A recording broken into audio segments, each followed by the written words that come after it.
masalah apa yang menjadi pokok persoalan yang menjadi perhatian dunia kalau kita bicara Afghanistan dan perempuan? Saya kira saya pas untuk menyuarakan ini karena apa? Saya perempuan, saya Muslim, saya datang dari Indonesia sebagai negara berpenduduk Muslim paling besar. Jadi pas saya bicara itu. Pas juga saya bicara mengenai masalah pendidikan bagi kaum perempuan Afghanistan. Karena saya ingat, saya bicara dengan Taliban. Saya berkomunikasi dengan mereka.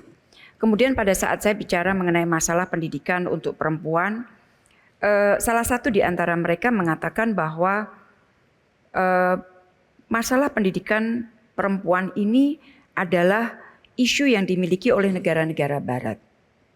Terus kemudian saya bicaranya begini, apakah saya ini kelihatan sebagai orang barat?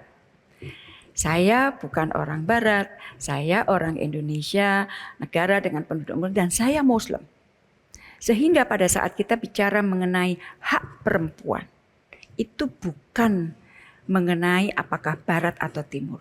Ini adalah hak manusia, kemanusiaan, human right yang harus dihormati oleh semuanya. Dan saya bisa melakukan komunikasi dengan mereka cukup intensif komunikasi saya dengan mereka. Jadi kita nggak ngomong doang, nggak NATO, nggak omdo. Kita berikan contoh, kita berbuat walaupun kita dalam skala yang modest. Kemudian beberapa negara sudah mulai datang mau top up. Retno boleh nggak aku top up untuk memberikan beasiswa untuk perempuan Afghanistan dan sebagainya dan sebagainya. Jadi intinya apapun yang dapat kita lakukan sesuai dengan kapasitas kita, kita akan lakukan untuk negara-negara yang memerlukan seperti di Afghanistan terutama untuk kaum perempuannya.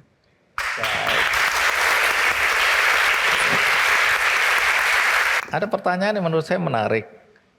Bu Retno, Anda kan perempuan.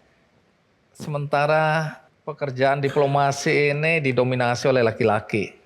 Kemudian bagaimana Anda dipandang sebagai perempuan oleh diplomat-diplomat atau oleh negara-negara di Timur Tengah yang Muslim, di mana mungkin stereotipnya atau mindsetnya penghargaan terhadap perempuan itu tidak tinggi?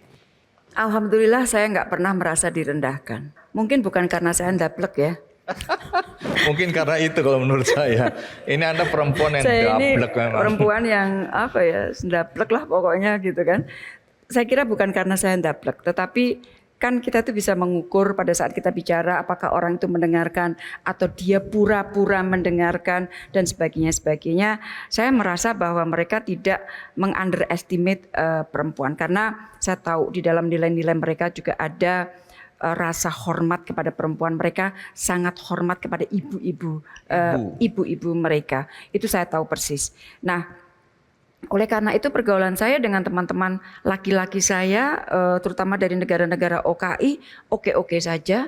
Dan bahkan tadi saya ceritakan sebelum kita pertemuan, saya adalah satu di antara 8 menteri luar negeri OKI yang mendapatkan mandat dari para leaders OKI untuk berjuang demi Palestina. Dan dari 8 ini saya perempuan satu-satunya. Dan saya ini kalau ketemu dengan mereka tuh biasanya saya langsung hilang. Karena apa? Aku tuh kan cilik mas. Apalagi kalau udah giliran foto. Saya tuh dulu sama Menteri Luar Negeri Belanda tinggi banget. Jadi kalau giliran foto saya bilang gini, kita duduk aja ya. Karena kalau begitu berdiri itu saya langsung hilang gitu kan. Jadi itu nggak ada ya, Pamela bilang berdiri sama tinggi, duduk sama rendah. Ya, ini duduk sama tinggi. Duduk sama tinggi. Berdiri beda. Oke, kita duduk sama tinggi sekarang ini ya. Jangan ada yang berdiri. Nah, balik lagi. Jadi kita pernah dalam satu waktu dan itu cukup lama, mungkin sekitar 2 minggu, 8 orang ini berjalan bersama untuk demi Palestina.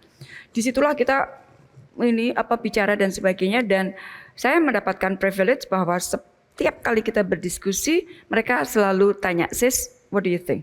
Jadi Anda dihargai ini ya? Alhamdulillah. Ada 4 prioritas dalam diplomasi yang Anda selalu ingatkan kepada generasi penerus Anda atau kepada mahasiswa, kepada anak-anak muda, ya, ekonomi, kedaulatan. Tapi saya masuk kepada perlindungan terhadap warga negara Indonesia dan badan hukum kita di luar negeri. Tapi kita masuk kepada manusianya aja, badan hukumnya untuk sementara mungkin waktunya nggak cukup ya. Tadi kan Anda mengatakan bahwa negara hadir dalam setiap kasus yang terjadi di luar negeri. Maaf ya, di luar sana saya mendengar suara-suara seakan-akan negara tidak hadir, ya.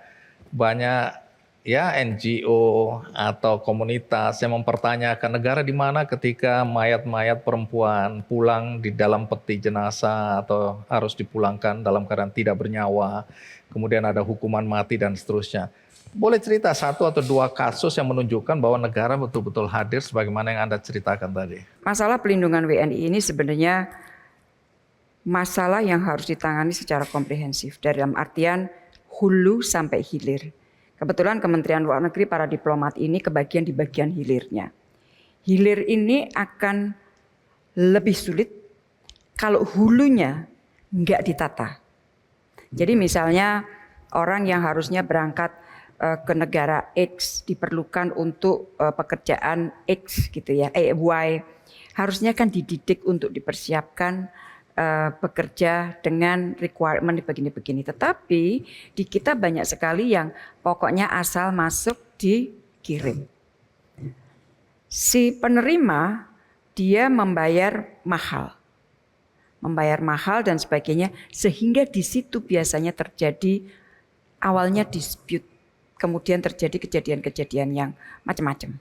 Oleh karena itu, selama hulu tidak ditata, hilirnya juga terus akan mengalami kasus yang 1 kasus diselesaikan, 10 datang lagi. Terus begitu. Itu satu kenyataan. Maka saya selalu bicara bahwa tolong dong hulunya ditata dong, ditata. Dan sekarang banyak sekali masalah perdagangan manusia ya Mas Andi. Dan saya tuh selalu bilang sama tim saya untuk pelindungan itu jago, itu thumbs up. Dan saya sampaikan teorinya begini, semakin orang itu tidak mampu, maka mesin perlindungan negara harus semakin besar. Kalau orang yang kaya, punya kedudukan dan sebagainya, dia bisa melindungi dirinya sendiri. Tapi kalau orang yang dalam kondisi ekonomi yang tidak kuat dan sebagainya, disitulah negara diperlukan. Melindungi. Sistem mesin perlindungan negara harus lebih besar untuk orang-orang kecil. Dan kalau ini saya bekerja dengan seluruh hati saya. Kenapa? I was there. Saya merasakan bagaimana menjadi kecil. Saya kan bukan datang dari anak keluarga kaya Mas Adi. Keluarga saya sangat biasa. Biasa sekali. Saya tahu apa rasanya lapar. Saya tahu bagaimana rasanya saya ingin sesuatu tapi saya nggak bisa beli. Jadi I was there. Oleh karena itu biasanya dengan teman-teman dari tim perlindungan, begitu ada laporan masuk saya bilang, teman-teman tolong cari tahu ini apa dan sebagainya. Karena buat saya orang-orang seperti itu yang harus kita bantu. Kemudian dalam 9 tahun terakhir ini 360 WNI dapat kita selamatkan dari hukuman mati. Sebenarnya masalah hukuman-hukuman ini kan sebenarnya negara tidak bertugas untuk mengambil alih kalau ada tindakan kriminal, ya kan? Tindakan kriminal kan menjadi tanggung jawab. Tetapi negara harus mendampingi agar hak-hak hukumnya dia terpenuhi. Terus negara-negara konflik lebih banyak terjadi, unfortunately kita harus merepatriasi mereka. Dalam 9 tahun ini kita itu merepatriasi 18.021. Yang paling terakhir Gaza. Gaza itu penduduk kita, warga negara kita itu tidak banyak. Jumlahnya mungkin 8, kalau tidak salah 8. Tapi tingkat kesulitannya sangat luar biasa. Ada yang sebagian ada di utara, ada sebagian di Gaza Selatan. Untuk menarik yang di utara itu berapa kali percobaan untuk kita evakuasi, gagal lagi karena kemudian ada serangan. Hal yang sama itu terjadi pada saat kita mengevakuasi warga negara kita dari Afghanistan. Pada saat Taliban masuk, situasi chaos dan sebagainya, semua warga negara asing dicoba untuk dikeluarkan oleh negaranya masing-masing termasuk Indonesia.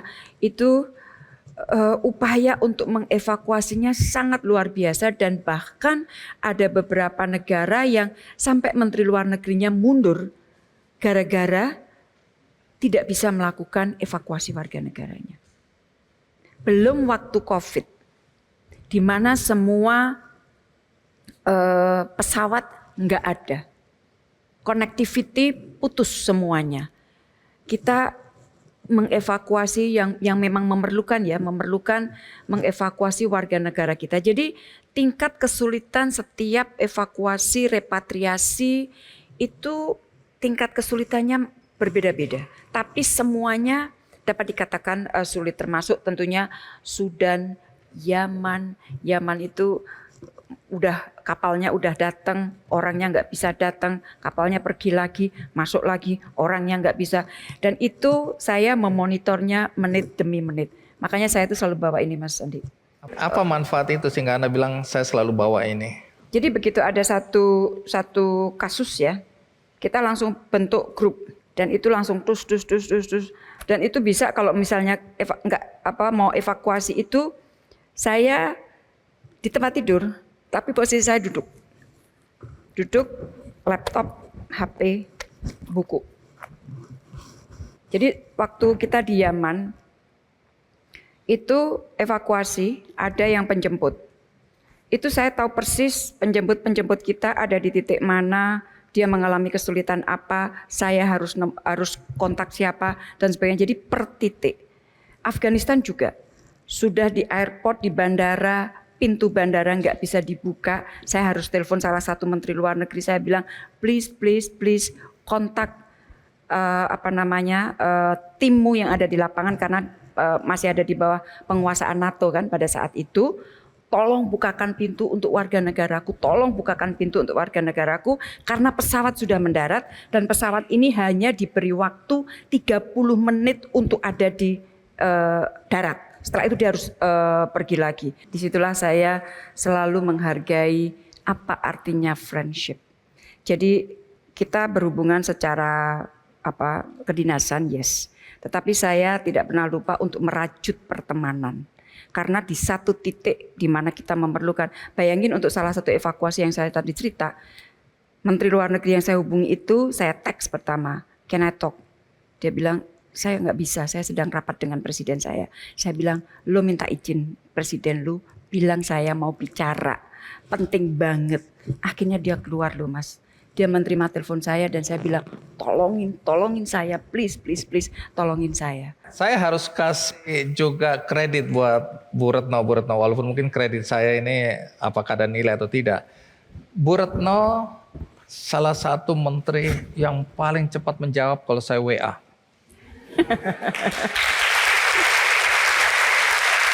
Jangan tangan dulu. Kalau saja itu waktu santai, saya bilang ya sudahlah, ini kan hubungan antar manusia. Tapi ada satu waktu di mana saya WhatsApp, nggak lama kemudian dijawab dan baru saya kaget. Beliau ini ada di satu forum internasional yang memerlukan konsentrasi, fokus dan sedang berjuang untuk Indonesia. Masih sempat balas loh WA saya. Apa pentingnya saya dalam hidup beliau ini katanya. Tapi friendship itu nilainya tinggi sekali. Dan saya tambahkan satu lagi. Tadi kan Bu Retno bilang kalau bicara tentang kemanusiaan, bicara tentang kebaikan, bahkan ini melibatkan emosi pribadi ya. Dan itu terjadi teman-teman. Saya ini bikin benihbaik.com untuk membantu saudara-saudara kita yang membutuhkan dukungan kita. Ketika saya datang ke Bu Retno, saya bilang, Bu, bikin aja pakai HP biasa aja, tolong endorse tanda kutip, bilang ayo kita dukung kebaikan melalui Benih Baik. Enggak, dilakukan dengan sangat proper, pakai bendera, seakan-akan ini betul-betul forum resmi ini. Terima kasih Bu Terima Retno. kasih. Saya selalu bilang, eling Mbak, kamu datang dari mana? Agar saya tidak pernah lupa bahwa yang saya sedang nikmati ini sementara melalui proses yang panjang dan saya tidak boleh lupa kepada mereka.